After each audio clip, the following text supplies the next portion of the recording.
Good afternoon, everyone. I am Richard Kwizera, and as the professor comes, I'll be going through my PhD proposal, which I'm yet to submit to the higher degrees. The concept is already approved, and I'm being supervised by Dr. Bwanga, Dr. Rodria, and then Dr. Robingo and Stephen Fuller. Currently, asthma is one of those extremely neglected diseases in Uganda. On a global scale, prevalence is estimated around 28%. In Africa, it's estimated around 12%. East Africa, it's about 4.4%. And up to 10% of these patients is actually estimated to have severe asthma.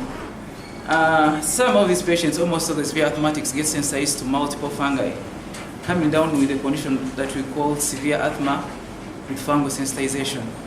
Others come down with what we call allergic bronchopulmonary aspergillosis. Aspergillus fumigatus is the commonest fungus we see in this population, causing about 90% of all the cases.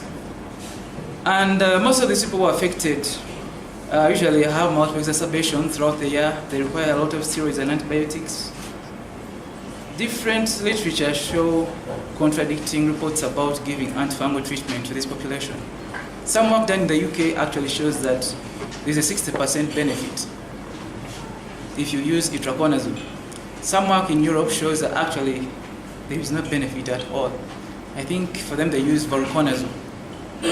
So currently the pathogenesis, the frequency of exacerbations and the complications are not well known. That is for fungal asthma.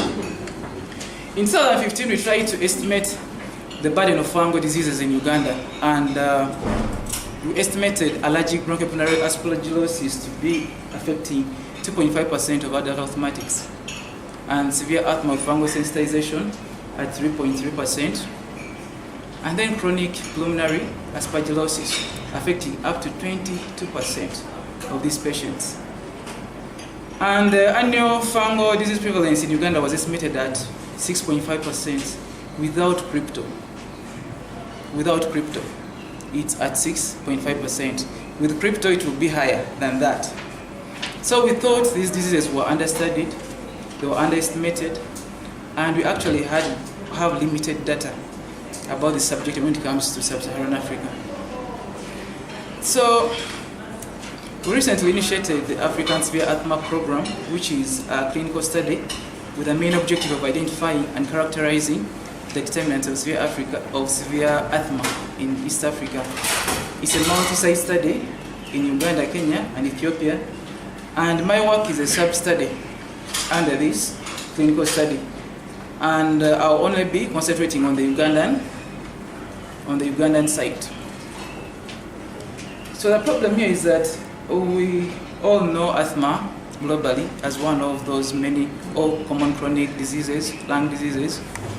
We also know actually allergic fungal infections to complicate disease progression in this population, and then even the treatment outcomes. But there is no data about the contribution of fungal sensitization to the severity of asthma in Uganda. Currently, there is evidence showing the association between fungal sensitization and asthma severity, and even showing the presence of fungal sensitization in this population. And then different studies looking at lung function, exacerbations, and increased use of steroids based on fungal sensitization in this population of asthmatics. But however, this relationship is not well understood. Most of the fungal agents are not well understood or well studied. And like I said, Aspergillus fumigatus is the biggest candidate we have, though you'll find Penicillium, Cladosporium, and Alternaria in many other cases. The Global Action Fund for Fungal Infections, which is being directed by Professor Denning, attempted to estimate the burden of fungal infections in Africa, and they use specific populations at risk and fungal infection frequencies in literature. Results from Senegal showed 0.09% for severe asthma with fungal sensitization. In Nigeria, 3.3%. In Uganda, it was estimated at 3.3%. And there were no estimates from Kenya and Tanzania. So, one thing I noted that all these authors recommended an urgent need for national epidemiological studies to validate these estimates, because we're just using modeling and literature review. So the proposed study may provide data about the contribution of fungal sensitization to the severity of asthma and its association or associated determinants in Uganda. This work may justify including fungal allergy tests among patients suspected to have severe asthma in Uganda to improve treatment outcomes. Last year, WHO added itraconaz and voriconaz on the list of essential drugs. We hope in the next 1 or 2 years we may be able to access those drugs here, and we could test and treat. So my objectives, I'm interested in looking at the prevalence of Aspergillus sensitization in these asthmatics.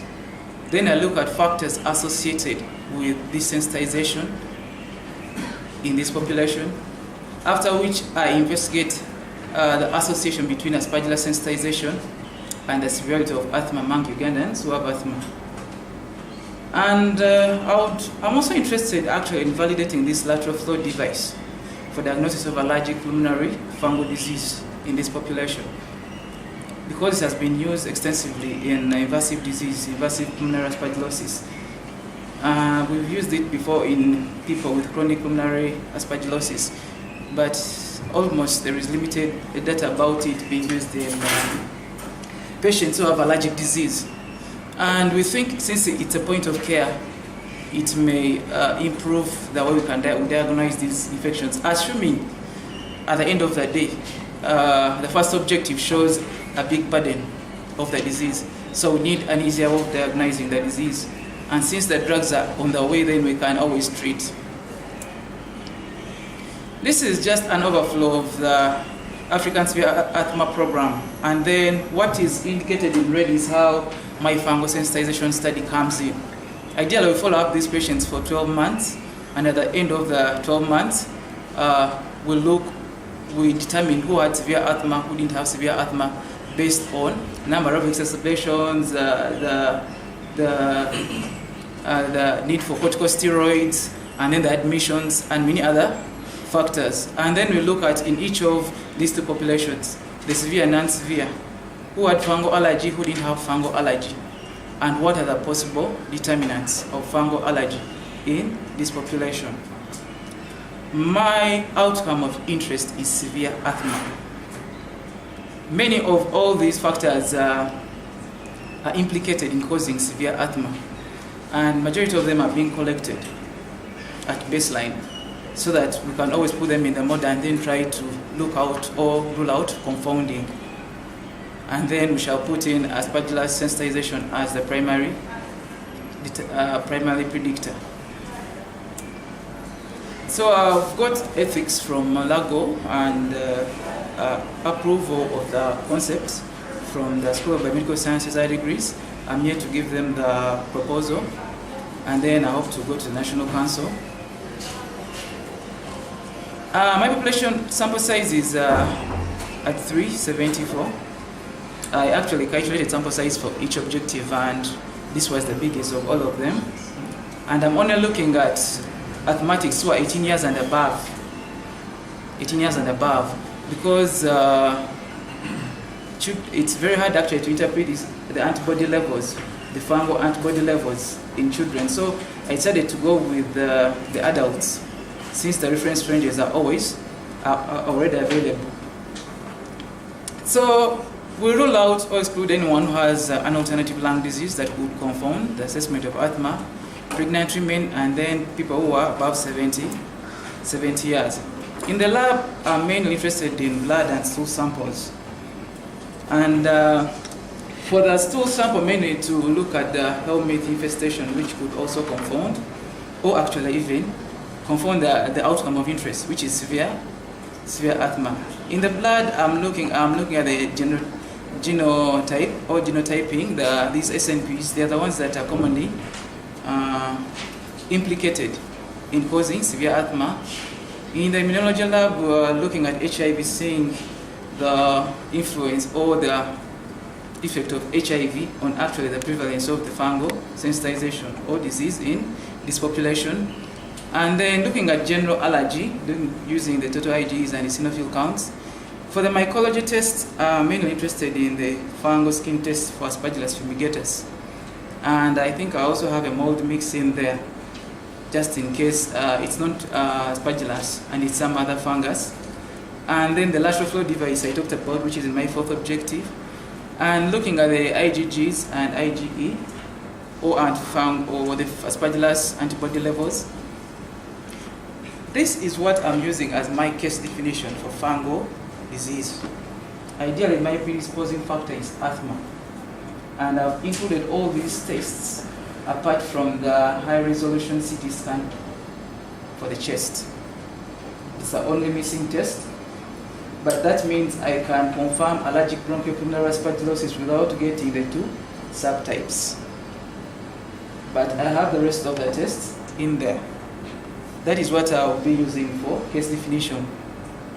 Apart from just saying that someone is sensitized or not, I may want to go into the details, look at these three conditions. So for the first objective, it's mainly cross-sectional in design, and I'm looking at fungal sensitization as a positive skin test against Aspergillus fumigatus or the mold mix, or an elevated antibody level that is above 0.3.35. I'll be interested in looking at the prevalence of Aspergillus sensitization, prevalence of severe asthma with fungal sensitization, prevalence of allergic bronchopulmonary aspergillosis, and summarizing those as frequencies. And then for the antibody levels at baseline, I may look at means and standard deviations or medians with interquartile ranges and do a t-test. I will not do a multivariate for that objective. For the second objective, looking at factors associated with Aspergillus sensitization, here I'll be mainly looking at baseline factors associated with fungal sensitization. All the factors are picked at baseline. For my third objective, this way I bring in the logistic model and put in all the different factors to see actually which one is independently predictive of allergic fungal disease. And then I'll do the evaluation of this point of care test, looking at sensitivity, specificity, and predictive values. So far, we've got department approval for the concepts, and then the Mulago IRB for the concepts, and then the School of Biomedical Sciences for the concepts. Got provision admission, and started enrollment and sample collection. So far, I have around 150, approximately 150 out of the 374. I'm working on the full proposal, and I'm also working on a systematic review looking at allergic fungal asthma in Africa. But from the review I've done so far, from the literature I've got so far, it shows that actually there's almost nothing. It's limited, the data is limited, which actually gives me hope or justifies my work. Preliminary results from the skin tests that we do in real time show that about 58% have positive sensitization to Aspergillus fumigatus, which shows the feasibility of the study, and about 50% have positive sensitization to the mold mix. This work is mainly sponsored by Thrive with all these partners in the ASAP project, the GSK, the Wellcome Trust, and then University of Manchester, and then Cambridge, and sponsorship from IDI. Thank you.